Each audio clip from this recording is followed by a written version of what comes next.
Hello, this is a review of the Saramonic SR-MV2000. The SR-MV2000 is a cardioid condenser microphone.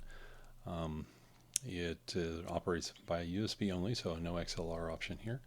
We're going to go ahead and get to the TLDR in just a second, but real fast, here's some housekeeping notes for microphone use. Make sure that you're speaking across the pattern, not directly into it. That will help you with plosives and sibilants.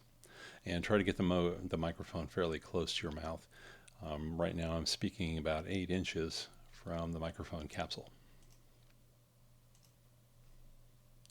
So TLDR here on the Saramonic SR-MV2000.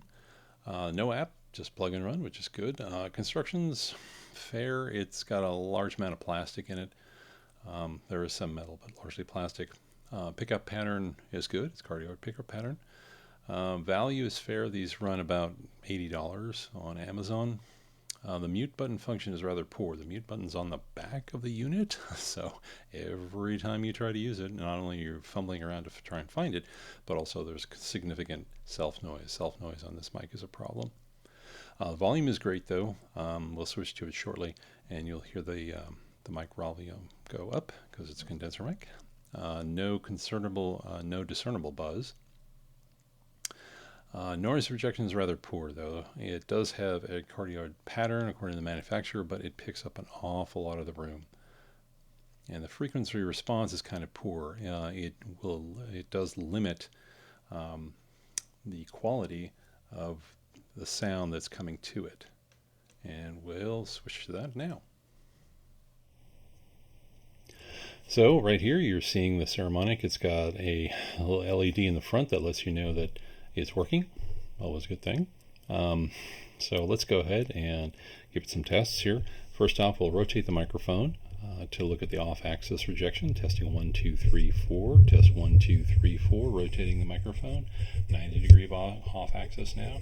And here we go. We are 100 degrees off-axis. The gain mute is right here. My thumb's on it. So it's kind of a combo switch. Hard to find, doesn't work well, and as you're probably hearing, there's a bunch of self-noise on the mic, so not the greatest solution in noise rejection. Now let's go ahead and do the plosive test. People were pleased to find out that Peter Piper had picked a pizza and procured pickles for the presenters. Sibilance test. Ice, icicle. 76 Central Street. Smart shoppers saunter south for sandwiches. See some selected samples soon. This will be a distance test, so right now I'm about 2 inches off the mic. Don't recommend people use it this way, but some people like miking this close. My personal opinion is that it gets in the way of you operating your day-to-day, whether that be Zoom meetings or whatever you're doing, spreadsheets or whatnot.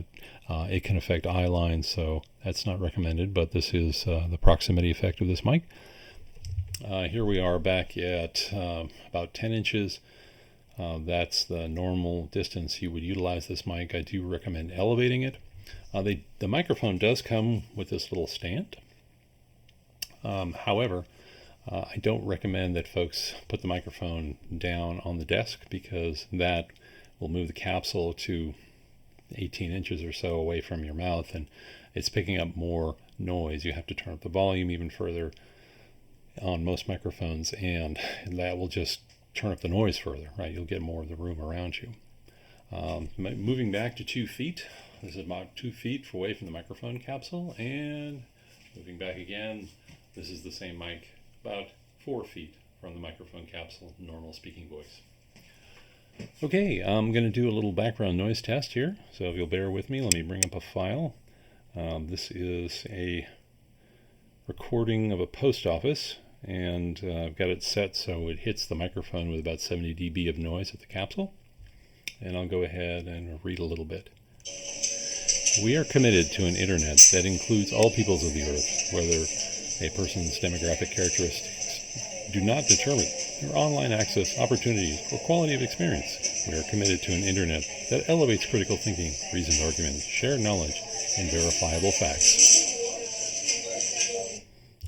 It's a very noisy post office, but Not unlike what you would find in an open office scenario with, hardwood floors, a lot of reflective surfaces. Open offices are very, unfortunately, much like that post office. So, so it's not a bad test. So let's go ahead and just get some noise tests. This is clapping off microphone, and I'm going to snap my fingers behind me. See how well that picks up while I'm speaking into the microphone. Shock rejection test. So this is self noise, which means when I touch the mic or any vibration enters the mic, how does that affect it? So again, you heard this earlier, but if I touch the mic, if I go back here to try and fiddle around for that mute button, I think you'll see that that doesn't really work too well. Tapping on the desk. So this is tapping on the desk. Yeah, we just lost our light. You'll excuse me, how embarrassing. And then this is a Dell quiet key typing off to the side, about 15, 16 inches away from the microphone. I'm tapping on the computer. So let me go back to our friend the VO7U for a moment here, just as a palette cleaner. Okay, so we're back on the VO7U. You can hear the difference in quality between the two microphones and the frequency difference. Hopefully you'll notice that my voice sounds a lot more full. The response, the frequency response of the Saramonic is not the greatest. Alrighty, well, thank you so much for listening to this review.